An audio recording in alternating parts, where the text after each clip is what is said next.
Welcome, everyone. Thanks for coming. I just want to let you know that this is a relaxed space, so if you need to move, stretch, or take a quick break, don't hesitate to do so. So I am Grace King. I am wearing a black shirt with little silver diamantes. I am wearing a tiger's eye necklace with a lotus flower.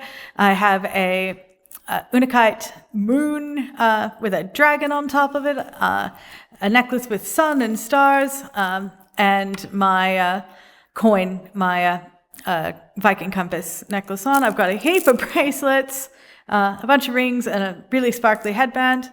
My pants are black. I am wearing some Skechers that may not quite go with what I'm wearing, but I did my ankle, so I'm like wearing the most supportive thing I can, so that I can actually, walk, sort of.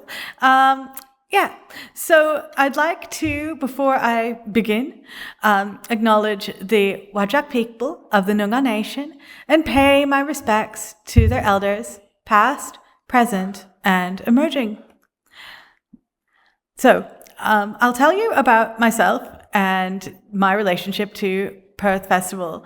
So I love theatre. I love performance, and I love both being an audience member and being on stage.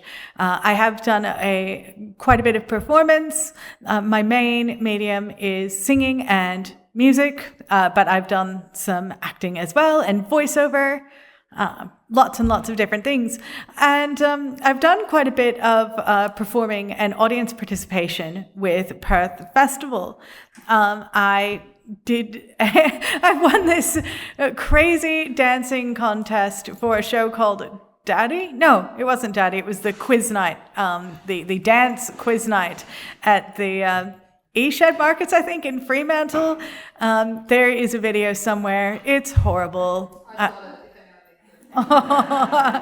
And the poor woman that had to get up on stage and be my sidewalker and follow me and do that with me and just look really bemused as I made love to a floor or something. That was really interesting. Last year, I got to participate in Perth Moves with Strut Dance, and it was really great because the festival supported me to bring a support worker who knew me really well and could help me troubleshoot being part of this massive 50-person silent choir. I ran across a very precarious stage on the behind this support worker and did all sorts of other crazy things. And it went really well, apparently. It was lots of fun. I got to be a news reader in Whistleblower, which was great. They sent me the script ahead of time so that I could actually have a look and read it, which is an accommodation that I need as a Braille reader, so I could load it up and have that information there and read fairly smoothly. So that was really, really good fun. I also went last year and was part of the water aerobics class at the pool down at Beatty Park as part of one of the performances. That was pretty cold, but it was good fun. I'm also part of our Perth Access Committee. I think I've probably been part of it since its inception, like 2018, 2017. I don't know. I'm bad with time. But I have been advocating for audio description, tactile tour for people who are blind, and also just really advocating for access overall and more disabled artists in the festival, because it's not just about audience, it is about being able to perform as a disabled artist as well. So that is me, really. I would now like to introduce a couple of the speakers today. We're first going to hear from Anna Reece, and she is our artistic director, and she's going to talk about the program highlights for us, which will be really good. We're going to hear then from Fiona Smith, and she is the Events, Operations and Logistics Manager. And She is going to talk to us about our access services, audio description, tactile tours, Auslan open-close captioning, and physical access, as well as anything else that I may have forgotten. So thank you guys so much for coming, and enjoy the presentations. Thank you. Thank you, Grace. Hi, everybody. Thank you so much for coming tonight. Grace, thank you for that introduction and for sharing so much about yourself and your incredible history with Perth Festival and the arts industry across Perth, actually. I would also like to acknowledge that we're all here today in Boorloo on Whadjuk Noongar Boodjar, and to pay my deep, sincere respects to our elders, past and present, and to encourage us always to consider how we can walk more generously and more lightly on this country that we're so lucky to share with our First Nations community. So I am Anna Reece. I am the Artistic Director of Perth Festival. Sometimes when I say I'm Anna Reece, people say to me, that's a really interesting name, Anna Reece. And I'm like, it's Anna Reece. But I don't know why people always think that for some reason it's a hyphenated name. Anyway, I'm about 6 foot and I have blonde brown hair that is tied back in a messy bun. I'm wearing a black sleeveless dress just above my knees, and I'm wearing white sneakers. Okay, so I am going to share, as Grace said, just a few highlights for the festival that the team, my amazing colleagues at Perth Festival, and I thought would be great to share with you all tonight. It's definitely not the whole program. The whole program is quite large, but our team are very happy to talk festival with you afterwards. We love talking about all the different works. And of course, there are different marketing materials and different guides available to you, and Fiona will share all of those different platforms for you after I speak. So, on to the interesting things.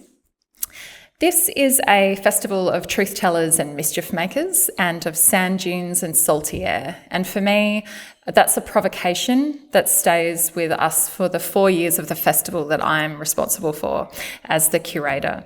So truth tellers and mischief makers for me, and hopefully for all of us, resonates as that's what artists are. That's what our artists in this world do best. They tell their truths and they make mischief, all kinds of cheeky mischief, all kinds of serious mischief. And Sand Dunes and Salty Air is about what it means to be Perth Festival here on Whadjuk Noongar country. Sand Dunes and Salty Air, viscerally connecting it here to this place. I'm sure we've all been in our big open blue skies and been blasted by the salty air or hit by the sand. It's beautiful and also a bit abrasive sometimes. So I'm really proud to share some of this festival with you. We're opening doors and welcoming you all into as many places and spaces as we can across the city in February. It's a festival that celebrates our different neighbourhoods, and it's a festival of surprise and delight. It's a festival for our city to celebrate our wild and beautiful Western Australia and our place in the world. So, beginning with Karla Bidi. Karla Bidi means fire trail in Noongar language, and some of you may have seen or experienced or heard that work last year. Karla Bidi means fire trail in Noongar, and it is inspired by the tradition of when First Nations people light a fire to say, "Can I come into your country?" And how you would light one back to say, "Yes, you are welcome." And when you approach Karla Bidi, it is a very tall physical sculpture that is meant to look quite like the sticks that make up a campfire. Huge lights stretch for hundreds of metres into the clouds, actually, up into the night sky. And the whole sculpture itself is illuminated with beautiful light. There is also a sound installation a soundscape that you can listen to, which is made up of songs and stories created by a really wonderful group of First Nations artists who I'm very excited are kind of the new contemporary next generation of First Nations artists here in Western Australia. So these sculptures, each of these Karla Bidi beacons, are placed in 11 different locations along the Derbarl Yerrigan, along the Swan River, up in the hills in Guildford, all the way down to Walyalup in Fremantle. So it's a very quiet, glowing thread that signals the arrival of the festival and that everyone is welcome. Karla Bidi comes back every year, and the locations of the beacons will change, and so will that soundscape I mentioned. So there's always going to be different locations that you can go and find a beacon at, or and you can hear a beautiful new soundtrack. So there's always a new element for Karla Bidi every year. But for me, I do consider this as a really powerful celebration of culture and country, which invites us in to reflect on how lucky we are, really, in a very gentle way. Okay, LACRIMA. LACRIMA is a big piece of French international theatre, and it is about a fashion house in Paris in 2025 that receives the most incredible commission. And that commission is to create the next wedding dress for the next Princess of England. So it's a fictional story, but it absolutely draws on global truths and realities about the real cost of high fashion, of global slavery, of the inequities in that world. It follows the story of all of the individuals who are involved in the make of the dress. It takes you on a journey to Mumbai, to a studio where there is a old man who's one of the best embroiderers of precious stones in the world. It takes you to the French Alps, to Alençon, where you meet a wonderful group of women across generations who all share this secret trade, really, of the finest, most delicate lace embroidery. It follows the story of Marion, who is the woman who runs the fashion house in the middle of Paris and all the drama that comes with it. There's a very eccentric fashion designer who calls in on Zoom. But it's a very gripping cinematic show. The artistic director of this production, Caroline Nugent, she's a French-Vietnamese director. She works a lot in theatre, but she also works a lot in film. So the image behind me is a picture of the set design of the stage. And her attention to detail really does demonstrate just how cinematic her thinking is. Really delicately placed wedding dresses, tables where you cut fabric, scissors, threads, a real kind of hive of activity, but it's immaculate, it's deeply, deeply thrilling. It's like watching 6 episodes of a BBC thriller back to back. It's almost sold out, this one, but it's a 5-star sellout seasons across the rest of the world, and we're really thrilled to be bringing this sensational piece of theatre to Western Australia. I also think it's really important for us to ensure that we are bringing big stories like this in foreign languages, because it's so important for all of us to hear the beauty of a story in its original language, the nuances, the flow, the intricacies. So it is in French and English, and it is surtitled. Haribo Kimchi. Okay, Haribo Kimchi is created by a wonderful South Korean artist. His name is Jaha Koo. And you will experience this work in the studio underground downstairs at the State Theatre Centre. This work is a one-man show where Jaha stands on stage at a traditional South Korean street food stall. And he's standing there in his stall, and he cooks live on stage for members of the audience who he invites to come and sit at his snack food stall with him.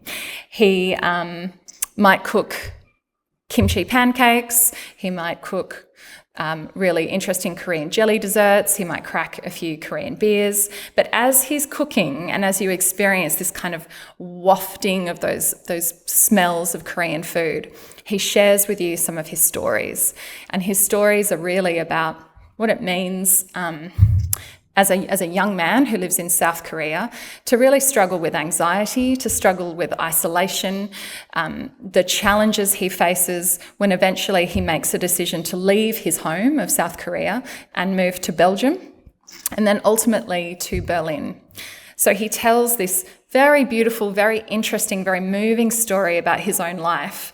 And on either side of the stage, on either side of his snack food stall, are these huge LED screens that show all of this wonderful cinematography. It takes you on this very, very visual journey of what the streets of Seoul look like or where he lives in Belgium. But because it is a piece of Korean theatre made by a young, very interesting theatre maker, one of the things that Jaha explores is our relationship to food and those really gentle comforts that we all have when we eat something from home or we take a snack with us. So in this instance, the reassurance and the comfort Jaha feels with the 10 kilos of vac-packed kimchi his grandmother insists on sending to Belgium with him, or when he's feeling really overwhelmed on a train going from home to work in Berlin, dipping his hands into his pockets and feeling those Haribo gummy bears, putting one in his mouth and slowly chewing and feeling calmer and feeling less alone. And then occasionally there might be a wild deep synthesizer video clip that appears on one of the screens where the gummy bear might come to life and deliver kind of a Eurovision-esque musical number for you. Okay, Lenore, the rain. Just occasionally there is work created that I really think truly deserves to be brought back to life. Some of you might have been lucky enough to see the original production of Lenore quite a few years ago when it was presented as part of Perth Festival at the Perth Institute of Contemporary Art. This is The Last Great Hunt's Lenore. It's definitely one of those productions. It's a deeply romantic visual extravaganza that will reignite your love of humanity. It's a faux foreign film performed live each night. So these beautiful, wonderfully talented, genius Perth theatre makers combine cinematic mastery and theatrical magic to tell these interwoven stories of love in a world that's falling apart. It's set in the future, somewhere in the northern seas, on a fictional island called Sulset. And once a thriving metropolis, decades-long drought has plagued the community and only a hopeful few remain living on the island. So the climate crisis is well and truly here. Lenore the Rain invites the audience to witness both the on-screen story that they create in front of you and the behind-the-scenes action in a very nostalgic celebration of everything worth fighting for. Not only that, they deliver the entire production in a language that they have made up and learnt themselves. And if I could explain what that language sounded like, if Eurovision had a language, this is what the language would sound like. It's a great production. It's very moving. It's very hilarious. Because there hasn't been rain for a very long time, the characters in the performance wear heavy-set makeup and false wigs because they don't have any water to maintain their standards. But it's great, and I'm very excited that we're moving it from a small theatre where we all saw it at Pika to the Heath Ledger Theatre in the last week of the festival. Scenes from the Climate Era is being presented by the West Australian Youth Theatre Company. I was really, really impressed with Amelia, who's the incredible artistic director of that company. She came into my office months and months ago now, and she slapped this script down on my desk and she said, if there's one company that should be doing this play, it's us. It's the young people. It's the next generation. Scenes from a Climate Era is about extreme weather, it's about greenwash promises, radical solutions. It consists of 66 individual scenes that don't intersect with each other, comic, tragic, and everything in between. You're taken into conversations that are jam-packed with information, with humanity, with truth. It's not wagging its finger at you, but it's a play about now performed by leaders of the future. And that will take place down at Victoria Hall in Fremantle. Dragon Eye. Okay. So the image on the screen behind me is of Adam. Adam is neurodiverse, and Adam loves dragons, and he has been writing and talking and performing about dragons for years and years. He has also noticed now that everyone seems to be talking about and using AI, and he's wondering whether or not he should. This production is Adam exploring that just like dragons, AI can make you feel safe, it can make you feel courageous, brave, it can be your companion, but also it is mysterious and to some a little bit terrifying. So Adam will, on stage at the Subiaco Arts Centre, explore artificial intelligence, but also dragon intelligence, with his creative collaborator James Berlin and their new company, the Neuro Bureau. It's a new West Australian commission, and we were really thrilled that it came to us through a big artist call out that we ran in 2023. POV, or point of view, is a really remarkable production I saw at Rising Festival or Melbourne Festival earlier this year. This is about two unrehearsed actors and one camera-wielding kid. It stars Bub. Bub is 11 years old, and you can see her here on stage, standing in front of a camera and directing an actor with a screen behind them. Bub is 11 years old, and she is obsessed with documentary filmmaking. Every night, when this production is on in Perth during the festival, two actors will walk on stage for the very first time. They won't have met each other, they won't have met Bub, but they are given a script, and they, for the duration of the production, perform these scenes with Bub. One of the actors plays mum, one of the actors plays dad, and together they immediately form this family in front of you, where they reenact Bub's personal experiences, negotiating very difficult, challenging questions about parenting, about the agency of young people, about mental health, and how we speak to children.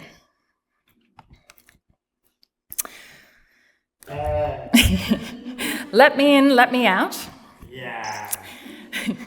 Let me in, let me out, for those of you who don't know, is the new creation of our extraordinary West Australian artist, Hugo Favell. We're excited to have you in the audience tonight, Hugo. This work is, so the image that you see here is Hugo pictured in his wonder chair. So during the festival, Hugo will appear in different places across Perth in his wonder chair that will be fitted out with projectors, lights, sound systems, gadgets, where Hugo will make his way through the city and very cheekily, but very genuinely, literally project a provocation on the walls of buildings and institutions that are currently not offering equity in relation to access. So here you see the projection, "Let me in," and that's because that building has Hugo in front of it and there's not a lift, so Hugo can't access it. So watch out for Hugo. Is that a fair description, Hugo? Good? Watch out for Hugo in the final week of Perth Festival, where we will be releasing more detail about where and when to catch him in this really, really important work for Perth and the rest of the world, really. Okay. So the image behind me is a picture of St Mary's Cathedral, which is a beautiful cathedral that is tucked away in the centre of Perth. And this year in 2026, we're introducing a series called the Sanctum Series, which is a series of concerts of rare and radiant sounds. So I loved the idea of finding different performances that consist of beautiful choral ensembles, choirs, and small intimate chamber music that really match that exquisite, peaceful, ethereal environment. And at the festival, we're very committed to trying to take over and embrace and explore different spaces and places in our city, and St Mary's this year is one of them. So I don't think it's just a concert series. I hope that people find that it's a moment to breathe and to gather and to be transformed, and where every note will linger with you longer. The Embassy is another part of our festival which returns in 2026. This is sophistication meeting sass at Perth Festival's CBD heartbeat. We're ready to swing open the doors of the beautiful old Perth Town Hall to welcome you back. This venue is elegant, it's a little wild, and it's unpredictable. Hopefully, the Embassy is our place for good times and great company. The idea of the Embassy is inspired by Perth's historic Embassy Ballroom. It's a space with history in its bones and elegance in its architecture, and a playful spirit at its heart. So across 3 weeks, the Embassy comes into its own, overflowing with wonderful jazz, blues, soul, cabaret, contemporary crooners, and a little bit of indulgence. Starting with Ali Bodycoat and the Embassy Big Band. Ali is one of Western Australia's most brilliant jazz singers, and she again is putting together a fantastic big band made up of, again, some of Perth's most fantastic jazz players, where people are invited to come in, to listen, to boogie on the dance floor if you feel so inclined. But it's 4 huge nights of Ali Bodycoat and the big bands where jazz and swing and romance reign. We've also got a little bit of fun, a little bit of razzle-dazzle, and a little bit of cabaret. One of my favourites in the program is this production, What's Tina Got to Do With It? So join the fabulous Miss Tina, aka the alter ego of Ben Gratz or Miscellaneous, as your glittering host and MC for a powerhouse evening celebrating the one and only Tina Turner. See or experience a lineup of powerhouse guest artists, each going beyond Nutbush city limits to bring their own fire and flair to iconic hits and forgotten gems. It'll feature a huge lineup of wonderful Black and First Nations artists from across the country, all banging out their own interpretation of their favourite Tina Turner song. And then on to Raw Cacao, created by cabaret sensation, international cabaret sensation, Le Gâteau Chocolat. Le Gâteau Chocolat is a mixtape to reveal the man behind the opera occasional black-bearded drag diva Le Gâteau Chocolat.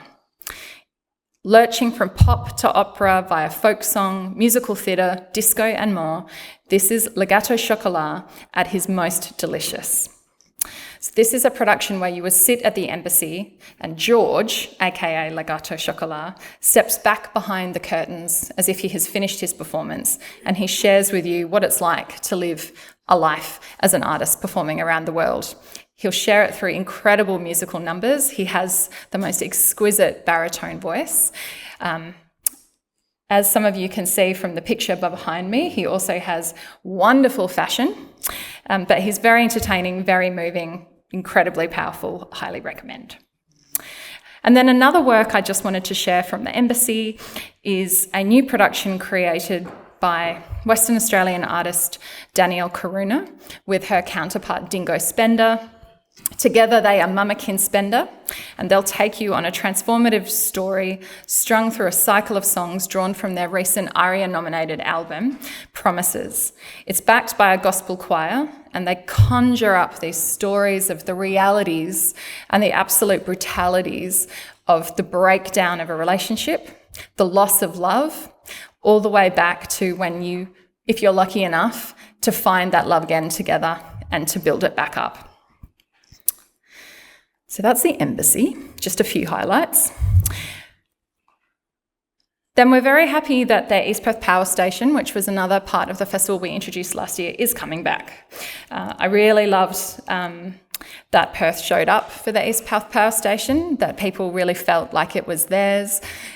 This beautiful space down by the paper truck down under the paperbark trees, dwarfed by the power station, by the river, with a wonderful free music program of Casa Musica. I love seeing people bring their picnics, bring their dogs, bring their prams, bring their neighbours, bring their families. It very much, for me, felt core to our commitment, which is Perth Festival should be welcome to everyone. So Casa Musica and the beautiful projections of Boorloo Contemporary will return from Thursdays to Sundays for the duration of February.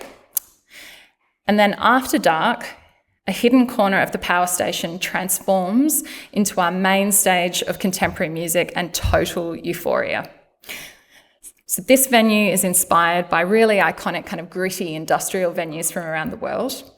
It's a space that retains its industrial grit with steel beams and cavernous dance floors, but it's still under the stars in these wonderful balmy nights in Perth. The main stage is a haven for those chasing the intersection of sound and light and history and music, and we're really excited that this summer will offer another lineup of really major electronic DJ sets, live bands, and I'll just share a couple of them with you. So we're really excited that Max Cooper is opening the East Perth Power Station on our first Friday. Max Cooper is a wonderful UK electronic musician. He's also really renowned for his audio-visual laser light displays where he creates this wonderful 3D immersive world. But in particular, one of his superpowers is mapping incredible projections and patterns onto site-specific venues around the world. So I think he's perfect for the power station and will really show that venue off. Rebel Rebel. So for those of you who don't know, David Bowie passed away 10 years ago in January. I hope you all know who David Bowie is. I think some of our younger staff at Perth Festival might not know who David Bowie is. I love David Bowie. So David Bowie passed away 10 years ago. We are partnering with the Perth Symphony Orchestra to do a big, fun, chaotic celebration of all that David Bowie brought to the world with some of our favourite songs. So the Perth Symphony Orchestra will take the stage, and we've invited some of Western Australia's most brilliant vocalists with that list of artists we will share in January, but to do their own interpretations of, again, some of David Bowie's music, also with some really interesting video clips and David Bowie art projected onto those huge walls of the power station.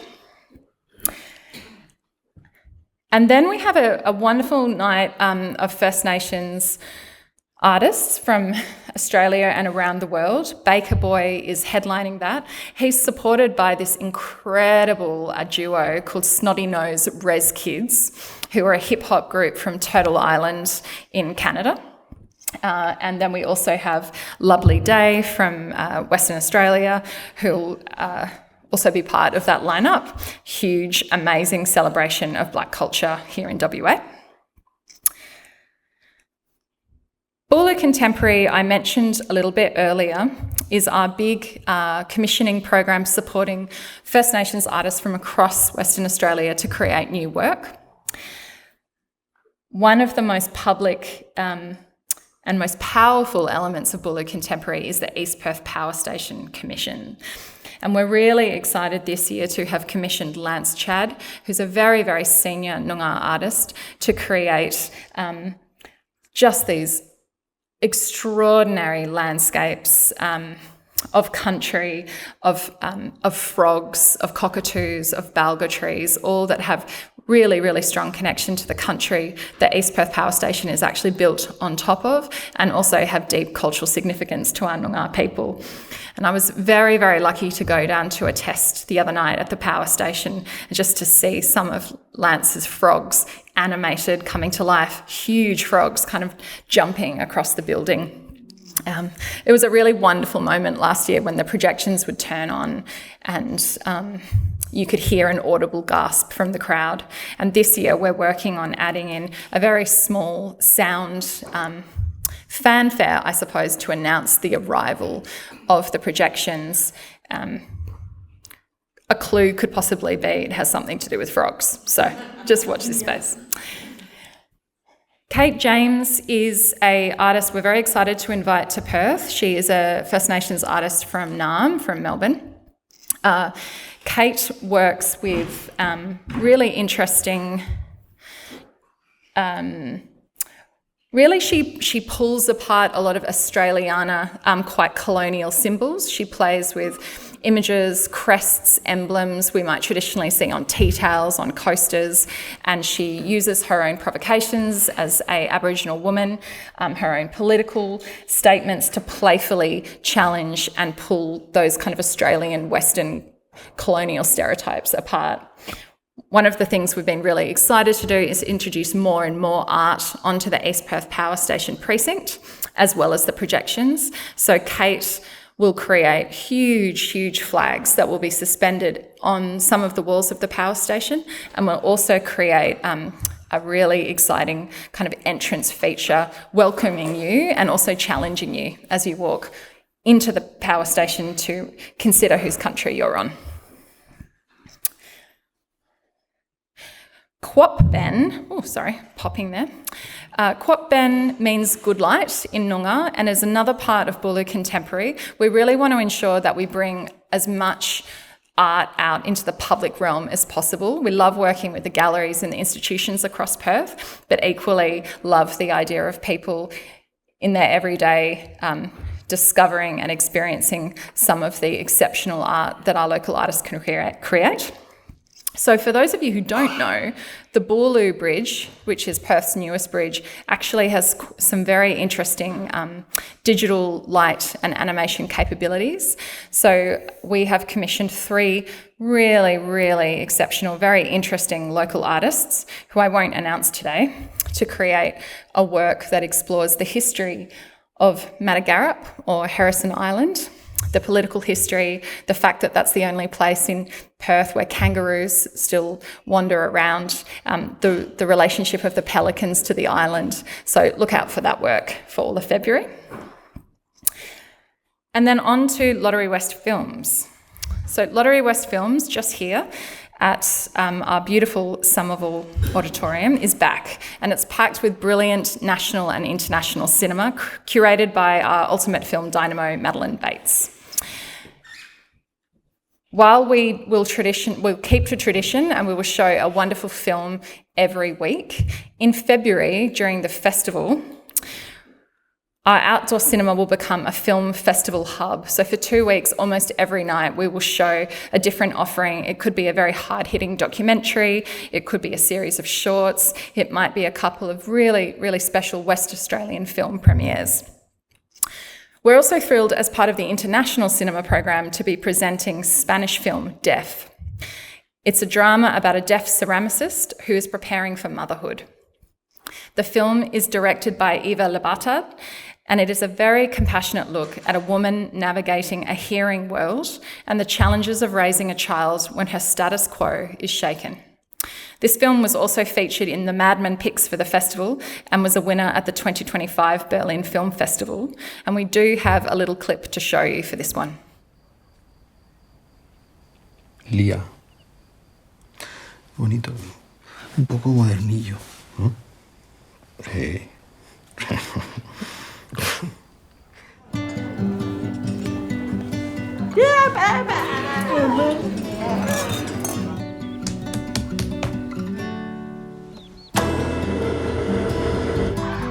Y el bebé está bien, pero ya se sabe. Es que hay un 50% de posibilidades. Yo voy a estar contigo todo el tiempo. No te preocupes, vas a estar idiota. Ya tengo que interpretar, no me puedo ir. Ángela, mírame.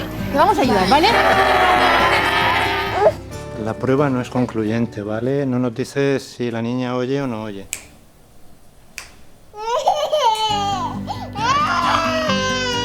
¿No ves que está llorando?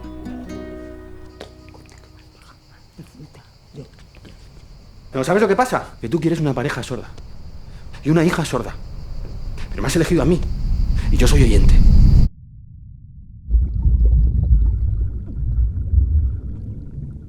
Papi, papi, tienes algo que no tiene nadie. Cuando me miras es loca, se me corta el aire. Hermoso era tu pecho, una blanca luna. No lo curas la camisa, solo lo importuna. Querida, me condenas sin guardar reposo. Hondo beso y honda muerte la que hay en tu rostro.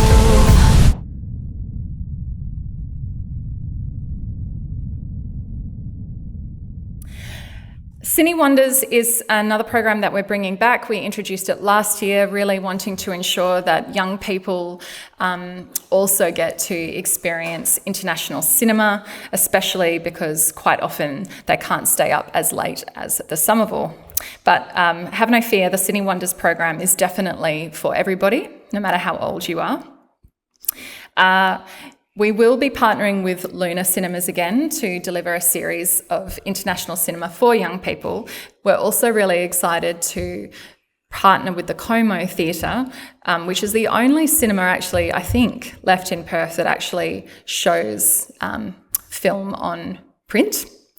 And we have, well, Madeline and the team have come up with a list of wonderful films from earlier days, really nostalgic films that we've identified are films that if you're an adult now, you would love to share with young people of today. Definitely films that have dated well.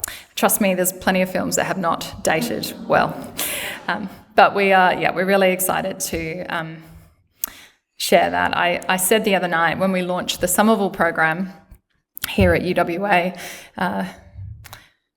my list of my favourite films when I was a kid are actually limited to the 3 VHSs that we only had. There wasn't the option of streaming, which were, and this might give away something about my family, but it was High Society, the musical, featuring Grace Kelly and Bing Crosby and Frank Sinatra, The Never-Ending Story, and Some Like It Hot with Marilyn Monroe. So there you go. None of those, I believe, are actually in the Cine Wonders program, by the way. Okay, moving on to Summit at Lawson Flats. So Lawson Flats, for those of you who don't know, is a members-only club in Perth. It is a lush, very beautiful, very lovely place to hang out, but the role of the festival is always to open doors as much as possible to everyone. So we are partnering with Lawson Flats to deliver a wonderful program which consists of listening sessions, artist talks, poetry nights, DJ sets and creative takeovers. So stay tuned because we will be dropping the detail of that full program next week, I think. Yeah, next week. Perth Moves, created by the wonderful Strut Dance Centre here in Perth, is returning and is also returning to Forest Place. We loved how many people turned up for that wonderful series. So Strut Dance will again take over our public square with a major lineup of national and international choreographers sharing their skills with all who want to give it a go in workshops, in performances, and of course in their very much loved Perth Moves battle. Also part of Perth Moves is a really major coup for the Australian dance scene and for our city. As part of Perth Moves, world-renowned French choreographer Boris Charmet is coming to Perth with his mass participatory work circles. So Boris invites about 150 dance enthusiasts. You don't have to be a professional dancer. You can be professional, you can be emerging, you can be wannabe, you might have an itchy foot. As long as you can commit to participating in the workshops, then you can then perform in public with Boris his extraordinary circular choreography in Forest Place over a series of nights. It's a really, really euphoric thing to watch, just a huge amount of people all moving together with this wonderful soundtrack. He's performed it in Avignon in France, in the Pompidou in Paris, the Tate Modern in London, and now he's doing it exclusively in the middle of our city. And just to finish, for something a little bit different, and thank you for your attention so far, almost done. A View from a Bridge is a work that will exist entirely in the digital realm. For me, considering this work was really important that the festival and platforms like the festival do recognise that real extraordinary work is being created and only experienced in the digital world. This work, though, for me, is a work that is ultimately about truth-telling. It's created by a young man called Joe Bloom. Joe lives in London. He is Gen Z, I think. And he, as a young person, recognises that in this world, the irony that we have so many ways of communicating now, but we just don't pick up the phone anymore. People are scared of picking up the phone and just calling each other directly. We'll send texts, we'll send audio messages, we'll send Snapchats, we'll send Slacks, we'll send emails, but we just won't call. And Joe has an old dial-up red telephone that belonged to his mum, and he takes it onto bridges in London and he places that phone there, and he encourages strangers to walk across the bridge and pick up the phone and talk to him. And so Joe is actually not near the phone. He's hundreds of metres away behind a camera. But there's something about when you're standing on a bridge and you're suspended in time and space and you're not speaking directly to someone right in front of you, that you speak your truth.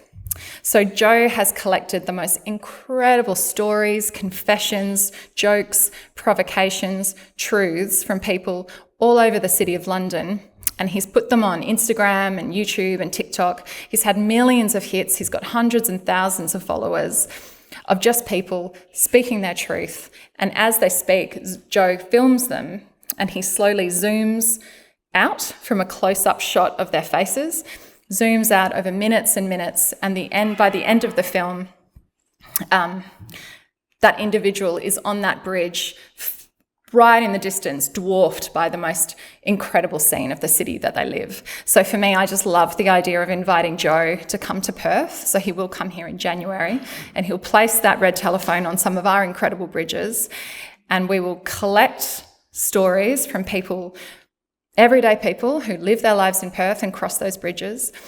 And that will be a wonderful collection of stories for us, but it's also an opportunity to share our stories and our truths and our incredible city back with the rest of the world. And I think that's what our festival should be doing. So thank you. That's it from me. Look, this is a program created by many of my colleagues. It's a program shaped by care and by conviction and by a real deep love of art.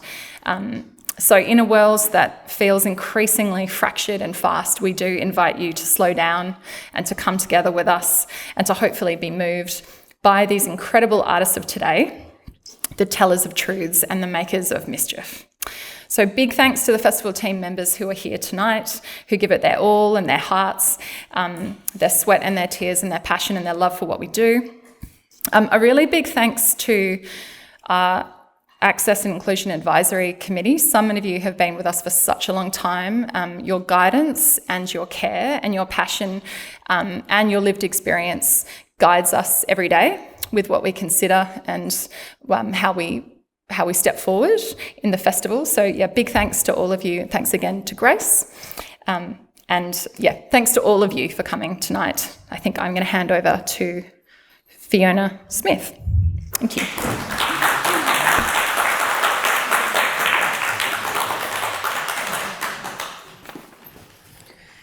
And I'm not as tall as Anna, so I'm just going to shrink this down a little bit.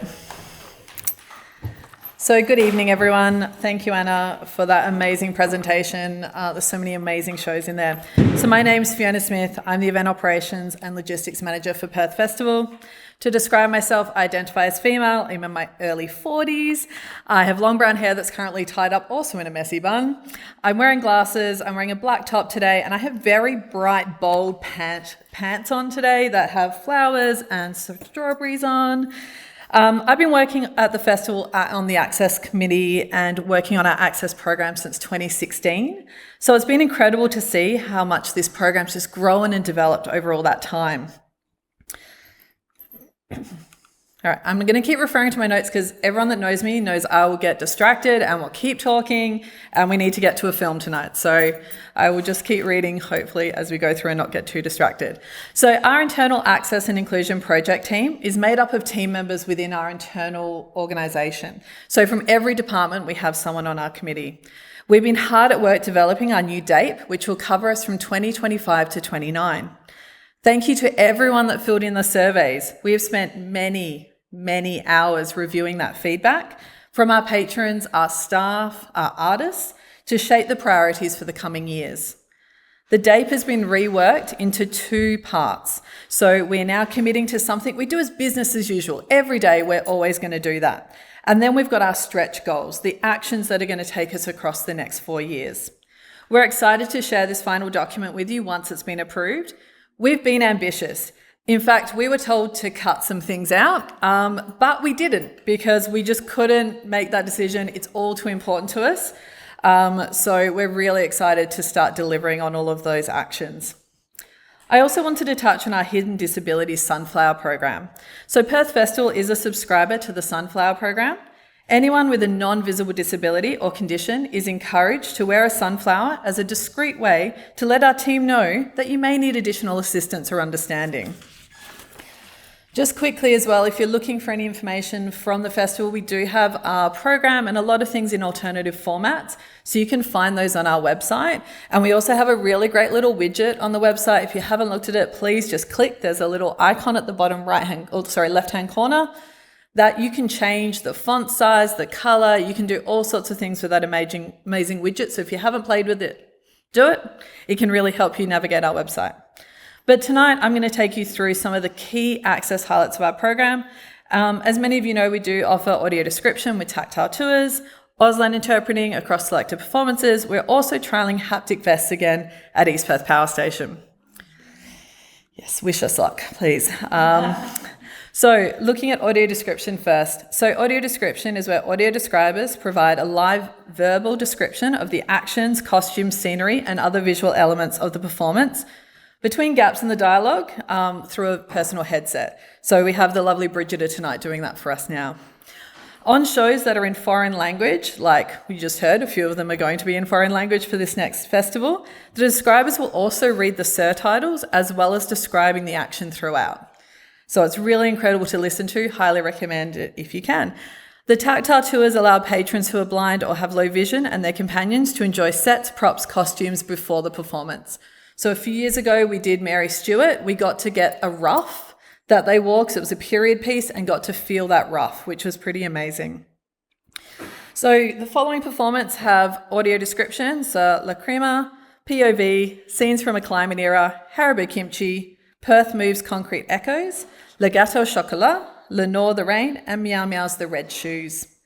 As Anna said, LACRIMA is selling fast, so please book your tickets tonight with our ticketing team if you want to see that show, especially for the audio description. No, for audio description, we've still got some tickets on hold, so if Yes, yeah, thank you. Please keep an eye on our website though. We do release like some extra little seats when we can, so just keep an eye on that or chat to our ticketing team as well. Thank you. Kaylee, who's our ticketing box office team leader, who I'm just dobbing in right now. So our Auslan interpreted performances, the interpreter stands to one side of the stage, as Christy is doing for me right now, and live translates the text and dialogue into Auslan. So the following performances are going to be Auslan interpreted. So we have LACRIMA, POV, Rebel, down at East Perth Power Station, Promises and Wild Beasts, Scenes from the Climate Era, Dragon Eye, What's Tina Got to Do with It, and Meow Meow's The Red Shoes. Our Summit Series at Lawson's Flats, which will be announced next week, there's also going to be 2 sessions in there that are Auslan interpreted, so keep an eye out for that one. East Perth Power Station. So we've reimagined the 2026, the chill out space. It's being relocated to a quieter area and redesigned with a range of comfortable seating options. It's providing a calm place to relax and step away from all the bustle of EPPS. So our haptic vests. A haptic vest is a wearable device that turns your sound into vibrations, allowing you to physically feel the music and the audio in real time. So it creates an immersive, multi-sensory experience by translating the beats, the rhythms, the bass lines into touch, making performances more accessible and enhancing the overall connection to the sound. So we're going to give those a go for Max Cooper. If you want to book, just chat to the box office team to book in that haptic vest. We've also looked at a few site improvements. We've got a new wheelchair charging station at Casa Musica, thanks to Mel from our Access Committee to tell us we need to make sure we've got that in place, which we do. Improved flooring and pathways for smoothest site access, and enhanced accessible viewing area for the main stage with direct access to the toilets and bar as well. So we're excited to bring all those new improvements. The advantage of doing a venue for 4 years is you get to keep adding improvements. Lottery West Films and Cine Wonders. So some of you are heading to the Somerville tonight, and the film tonight has open captions or descriptive captions. And we're also looking to work with distributors for a few more films to be added with descriptive captions or open captions. So Madeline's working very hard with the distributors. Unfortunately, it's not like Netflix where you can just press a button and they appear. Unfortunately, it's much more difficult on digital film. So keep an eye on our website. It'll be updated as soon as we've confirmed those extra sessions. And Cine Wonders, we're working with Sensorium for that Cine Wonders program. That means that at least 4 of the 9 screenings will have visual stories, themed props, and we'll actually have facilitators who are helping you interpret the screen content during those sessions. So that program is going to be announced on the 11th of December, so just keep an eye out for that one. You may have noticed these new symbols in our brochure and on our website. We've refreshed our highly visual content to simply be visual ratings. And we've also included oral ratings for the first time in all our program. So visual ratings, these evaluate the visibility and overall visual experience. They assess how visual elements like set design, costumes, and lights contribute to the storytelling. So for example, if it was 100% visual content, those events or exhibitions contain no music or dialogue. So just think visual arts program. The 75% events or films are likely to be fully surtitled or subtitled, and they have minimal dialogue, some background music or sounds, like think are films that are fully subtitled, so they're all in foreign language. 50% means that those events, films or exhibitions are partially subtitled, and they include dialogue, background music and sounds. So think maybe like our dance performances or performances and films that are in both English with subtitles as well. The oral ratings, these ratings evaluate the sound elements of a production and assess how the dialogue, music and sound effects contribute to the storytelling.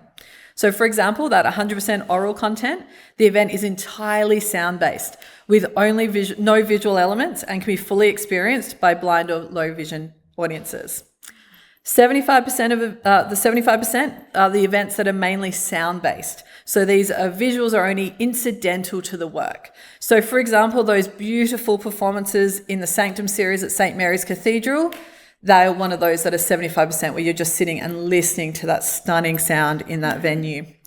50% means the events contain both sound and visual componentry.